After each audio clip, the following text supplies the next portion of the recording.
السلام علیکم سامعین، 11 ربیع الثانی کی تاریخ شروع ہو چکی ہے، 25 اکتوبر ہے۔ خبر کا عنوان ہے قطر کی ایک عدالت نے ہندوستانی فوج کے سابق 8 افسروں کو موت کی سزا سنا دی ہے۔ خبر تھوڑی تفصیل سے سنیے۔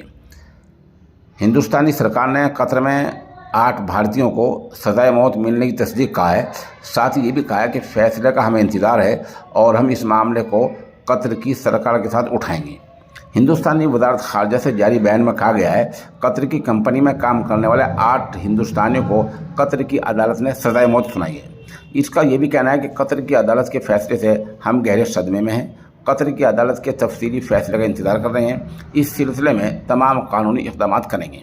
ہندوستانی وزارت خارجہ کہنا تھا کہ مقدمے کی حساس نوعیت کی وجہ سے اس معاملے پر مزید کچھ نہیں کہہ سکتے ہیں۔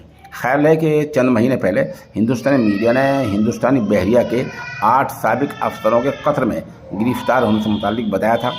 بھارتی میڈیا کے مطابق ہندوستانی نیوی افسران کو اسرائیل کے لیے جاسوسی کے الزام میں قطر میں 2022 میں گرفتار کیا گیا تھا۔